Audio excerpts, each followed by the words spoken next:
Hey y'all, taking a minute to interrupt this podcast episode with a brief ad about Anchor. So if you haven't heard about Anchor, it's the easiest way to make a podcast. So let me explain further. First of all, it's free, and it's the platform that I use to record my podcast. Some other cool things about it are there's creation tools that allow you to record and edit your podcast right from your phone or computer, which makes it super easy. Because I'm not the techiest person out there, but I really enjoy Anchor for that purpose as well. And another cool thing about Anchor is that they will distribute your podcast for you. So you can hear it on Spotify, Apple Podcast, Google Play, and even more platforms that I haven't even heard of. So that's a really fabulous aspect about it. You can also make money from your podcast too with no minimum listenership, which is really nice for us newbies out there in the world trying to get started. And it's really everything you need to make a podcast all in one place. So with all that being said, I encourage you to download the free Anchor app or go to anchor.fm to get started. And you should be good to go from there. Thank you to Anchor for sponsoring this portion of the podcast. Hey y'all, my name is Briley Casanova and I'm a mental performance coach. I help athletes reach their full potential while working through mental challenges within their sport. For example, I help athletes learn how to perform better under pressure, whether that's learning how to see competition differently with mindset shifts or learning relaxation or energy management techniques. I also help with goal setting, leadership, maintaining focus, and overcoming fear. My goal is to help others find their inner confidence and self-trust, which hopefully leads to further success and joy within their sport. Let's get started with today's episode. So today, I wanted to take a little bit of time here and talk about combating stress. I did a lot of thinking about this, not only just from personal experience, but I tried to do a little bit of research too, referring back to the stuff that I've just learned over the years through school and athletics. And I've compiled a list of 11 tips on combating excessive stress. So when I'm talking about stress here, I want to make it clear that I'm not just talking about like little things. Like I'm talking about more so like when stress is really getting to a point where it's hard for you to like deal with it. So we all have stress. Stress is not necessarily the worst thing in the world. If there's one thing I've learned, sometimes people work better under stress, and it's something that we just have to learn to deal with, and as opposed to, avoiding it or running away from it. I think the most important thing that I've learned, from stress is just learning how to deal with it as opposed to avoiding it at all costs, because at the end of the day, we're all going to have stressful situations. There's going to be small things every single day that get to us and bother us and, stuff like that. So hopefully these tips will come in handy when you're really just going through a tough time and when it's not just a little thing anymore, but also hopefully these will mitigate, the stresses that you have from turning into bigger things. So that's the goal I want to get across today. So starting with tip number 1 is mindfulness. Really, at the end of the day, the more mindful you are and the more aware you are of your emotional and physical state, that's, I think really step 1 in terms of approaching your stress on a daily level. So making mindfulness a habit is something I talk a lot about in my work with athletes, especially. Of course, even if you're not an athlete and you're listening to this, mindfulness is a huge, huge step to take and a great habit to make when it comes to coping with stress. So basically, the point with that is the more aware you are of your emotional and physical state, your health, just where you are every day, that can take you to the next steps and the other tips that I guess I'll be mentioning here today. So that's number 1 is mindfulness. Tip number 2, address your stress rather than avoid it or brush it off. So I've already alluded to that in my little intro here, but basically my point with this one is rather than letting it build up over time or, kind of building up like a volcano. That's how I kind of like to think of, stress and anxiety sometimes too, especially in sports. We as athletes, we like to be perfectionists, and we don't like when things don't go well. We don't like necessarily stressful situations if they're not in our favor. So as opposed to letting stuff, brushing it off, letting it build up, if something's stressing you out, it's better to just address it head on, confront it. And it's almost like seeing it like fear too. Like a lot of us, we don't like fear. That's not a naturally, pleasing psychological state or emotion to deal with. So much like fear, the earlier on you can address it, the earlier on you can mitigate it and learn to cope with it better. So address your stress rather than avoid it or brush it off is tip number 2. Tip number 3 I have here. This is obviously, very clear, but, finding ways to relax, taking time every day to focus on you, and find stuff that relaxes you, is clearly clearly the most obvious way I think to handle stress. So just some examples I have here, are, breathing deep. So setting a timer for 2 minutes a day, and this is great as a preventative measure as well.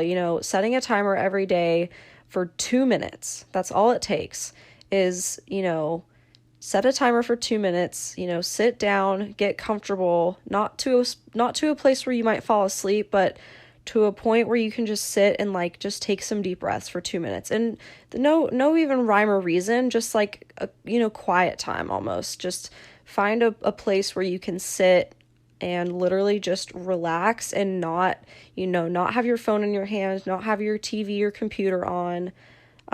Setting a timer for 2 minutes to just take deep breaths. I think it sounds a little bit like woo-woo or kind of hokey, but this kind of ties in with mindfulness as well. If you tie in your mindfulness with doing that, intentional 2-minute relaxation session, and trying to find a way to literally relax your muscles. There's a whole bunch of guided meditations you can find, on YouTube. There's, apps like Calm or Headspace. I'm sure they have really great, I don't use them myself, so I can't personally vouch for them, but I've heard good things about those apps specifically. But even without, a guided meditation or anything like that, what I encourage you to do if you're just really stressed is literally take 2 minutes of your day, sit down. You can close your eyes or keep them open, doesn't really matter, but if you can get yourself to a place of just focusing on your breath and just kind of seeing what happens with that, I think you'll notice a lot just kind of unfold from there, and, kind of just learn to quiet your mind for just 2 minutes a day.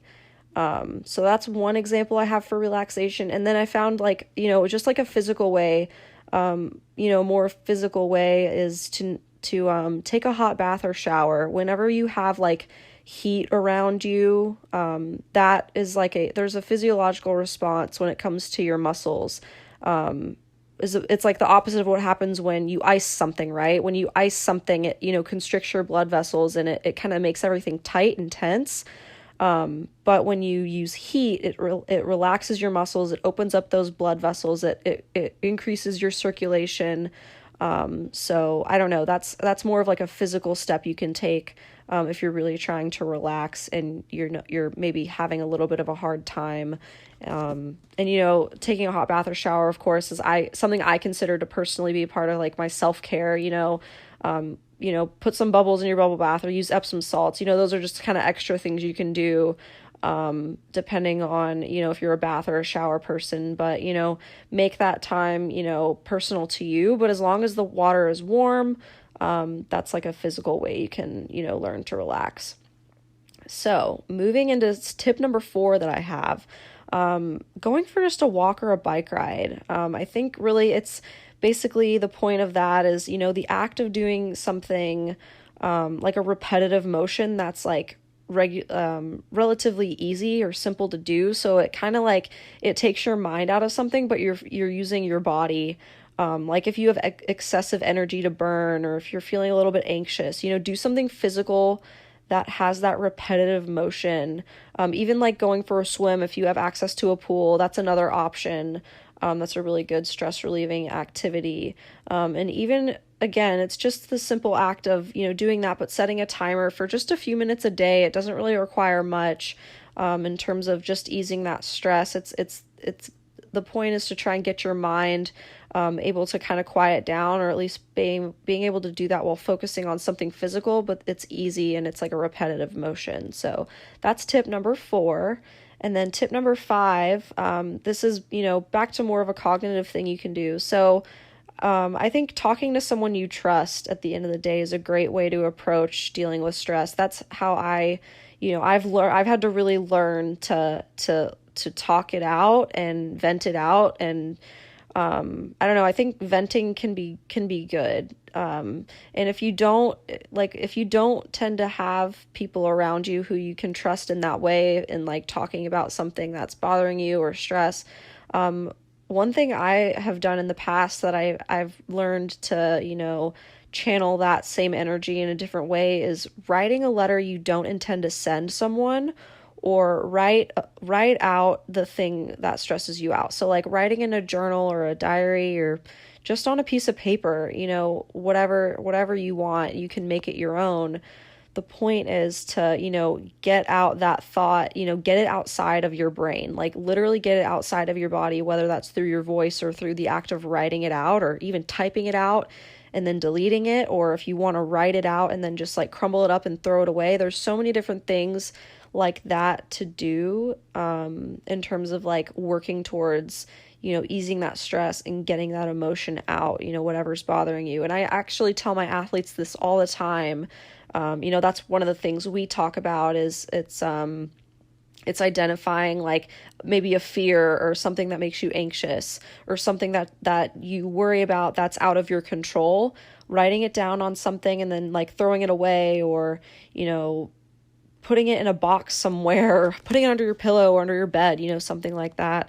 Or even writing it on a piece of toilet paper and flushing it. It's like the act of getting it outside of your head and putting it somewhere else, I think is, a good stress relieving tip. So, with that being said, I combined tips number 6 and 7, kind of into one, because I feel like they just tie really nicely in together. So tip number 6 is find a healthy distraction. So some of the ideas that I kind of had to do this, and I think are great for athletes, is, cook a nice meal. So cook something healthy, make something that will nourish your body, and, feed it something good, maybe like find a healthy version of, the comfort food that you like. That's one thing you can do. I also have, do something with your hands. So like gardening or knit, or, I don't know, keep your hands like it's kind of the same thing as, going for that walk. It's like finding something physical to keep you busy, but not to the point where it like adds more stress or, drains your energy. It's just finding something like more simple to do, but it'll keep you occupied. Another thing, I guess another example of that is, cleaning out your closet. That's something I tend to like clean like furiously when I'm stressed. Like otherwise, I mean, I don't know, like if you know me and if you've like lived with me before, like, when you see me cleaning, that means like I'm either avoiding something or I'm stressed out. So I don't know. I think cleaning is a good way, maybe like as long as that's healthy for you. Cleaning out your closet, maybe finding clothes to donate. Like that's a good use of your time to, channel in a positive way when, you're stressed out. And so tip number 7, I have create something. So finding a healthy distraction and creating something, I think kind of tie really closely together. They kind of go hand in hand. So by create something, I have, just as an example is like build something, like improve your home, or like, kind of like, or maybe build a gingerbread house or bake cookies, or, I don't know. I was trying to think of, some other examples, but that's what I have right here. Oh, yeah. So with the whole baking cookies thing, like maybe bake a whole bunch of cookies and give the extras to like a neighbor or a friend. Like, I don't know, finding something like that that's positive to do with your time. Like, I don't know, I think that not only like alleviates your stress by like distracting yourself with something to do with your hands, but like the act of giving away like something like that, like kind of like the whole donating your clothes idea as well, like the act of giving something away with something positive you did with your time, I think is just really beneficial, like not only just for the world, but like psychologically. It just, there's nothing like, giving a gift to someone and seeing them light up when they get it, So I don't know. I think those are some helpful examples there of what I mean by either create something or find a healthy distraction. Oh, and another healthy distraction that I just thought of was, throw yourself like a 10-minute dance party. Like, again, that's more if you have like extra energy to burn and you don't know what to do with it. Set a timer or like just pick out like 3 songs, 3.5 minute songs is like 10 minutes. So, setting a timer or finding some songs to dance through and, go back to whatever else you need to be doing. I think those are just some fun ways to address stress as opposed to, avoiding it. So moving on to tip number 8, this is kind of tied into other examples I've talked about as well, but volunteer or donate your time or items. So like I already said, whether that's cleaning out your closet, donating food, donating money, donating time in a local, shelter or hospital or, something like that. The world needs more of that as opposed to, a lot of consumerism and, just like our daily routine and what we are used to doing, go outside of yourself and, volunteer your time or just items or your finances if you're able to do that. I think those are excellent ways to combat stress, and there are things that we don't really think about that often, so maybe that's just another thing to add to your list of things to do when you're feeling really stressed out.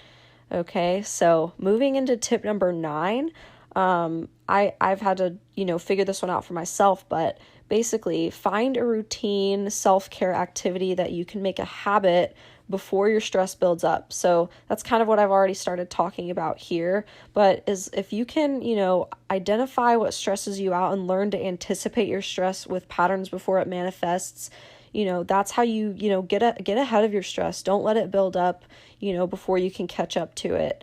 I think, like I said, stress is like a volcano. It builds and builds and builds. And if you don't address it or like let some steam out, one day you're just going to explode and it's not going to be fun or, it's going to take away from your performance. Like if you're an athlete, the last thing you want is to be super distracted with all the things that have stressed you out over the course of weeks or months or even days. You got to find a way to get ahead of it. So, and I know this is kind of an abstract idea, but this is where I encourage you to get creative and find something that feeds your soul regularly. So you finding a routine that suits you, it's like your pre-meet routine, it's like how you, like gymnasts, we chalk up. So we get chalk, maybe you like mess around with your hair tie or your leotard or your warm up, and everyone has their own self-care routine or activities, just like your pre-meet routine, or maybe it's like you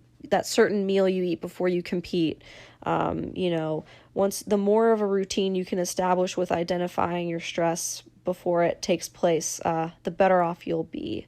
So just 2 more tips here. We're on tip number 10 now. So this is something I tell my athletes, pretty much every day, I feel like at this point, but it's something that I've used in my own life, and I can't tell you how much it's changed my life. So tip number 10 is keep a gratefulness/mindfulness journal. So what I mean by that and how I, incorporate that into my life is I write down at least 3 things that either I did well that day or 3 things that I'm grateful for. And if you need to get out, like maybe this is something you can do after you've written down the things that didn't go well for you that day. Like if you need to write out your stress, like write that down too. But after that, at the end of everything, it's really important to go back to a state of being grateful. So write down at least 3 things you're grateful for, or like 3 things that you did well that day, or 3 things that happened to you that you were grateful for, So I think we can at least find 3 things every day, that are positive, that we're grateful for.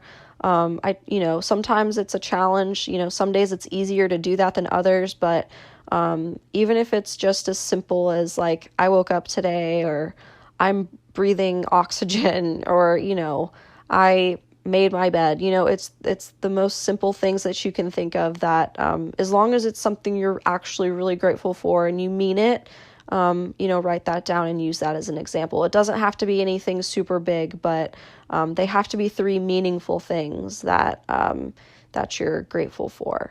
Okay, so my final tip here, ending with tip number 11, I think this is something that's relevant to everyone, not just athletes, of course, but basically tip number 11 is consume media that fuels you and fills you up. So whether that's YouTube videos, movies, shows, documentaries, podcasts, music, books, magazines, anything that's, that you read or see or listen to, make sure it, fuels you and fills you up. I mean, of course, the news is important, and, it's important to stay up to date with things that are going on, but when it comes to like your leisure time, and if you have extra time to burn, and if you are on, social media a lot, or if you watch a lot of movies and shows and, listen to a lot of music or read a lot of books or listen to podcasts, make sure, it's not stuff that brings you down or stresses you out or adds to, your stress and issues. It's important to kind of filter out what you're consuming. And like, I don't know, I don't remember who said this, but I feel like maybe even multiple people have said this, but the people that I follow on social media have, really opened my eyes to, the perspective of, don't follow people that, make you upset or angry, or, things like that. Why would you want to be following those kinds of people, or those kinds of things or events? Take what you like and leave the rest. And I don't know, I feel like I tend to live by that motto pretty closely. I mean, I don't know. I think take what you like and leave the rest is probably a good way to think about it as well. At least that's how I personally have approached a lot of the media that I consume. So, I don't know, hopefully those 11 tips have helped you in some way. I'll just quickly fire through them again really quick in case you're taking notes or want to remember. So one more time, I'll just breeze through 1 through 11. Number 1 is mindfulness. Number 2, address your stress. 3, relaxation. 4, go for a walk or a bike ride. 5, talk to someone you trust. 6 and 7, find a healthy distraction and create something. Number 8, volunteer or donate your time or items. Number 9, find a routine self-care activity that you can make a habit before your stress builds up. 10, keep a gratefulness or mindfulness journal. And 11, consume media that fuels you and fills you up as opposed to bringing you down. So with all of that being said, I'm going to close out today's episode today by saying thank you so much for listening. Please check out my social media platforms. So you can find me on Patreon, and that's where I post exclusive updates and it's the chance for you to give me feedback for future episodes. And you can also, so it's a subscription service that you're basically donating money to me, which I really am thankful for and appreciative of if you decide to sign up for one of my tiers on there. So check out my Patreon. And you just search Briley Casanova and you should be able to find me, but if not, my link is in the description of this podcast episode. And I also have Instagram and Twitter. So my Instagram is Mental Coach Briley and my Twitter is Mental Coach Bry. And if any of those ways of contact just are too public for you and you just want to send me a direct email with some direct feedback or questions or comments, you can email me at briley@completeperformancecoaching.com. Feel free to reach out with questions and feedback you have across any of those platforms. Your input is valuable and important to me, so please help contribute to my growth and knowledge. Thank you for listening, and I'll see you in my next episode. Thank you so much.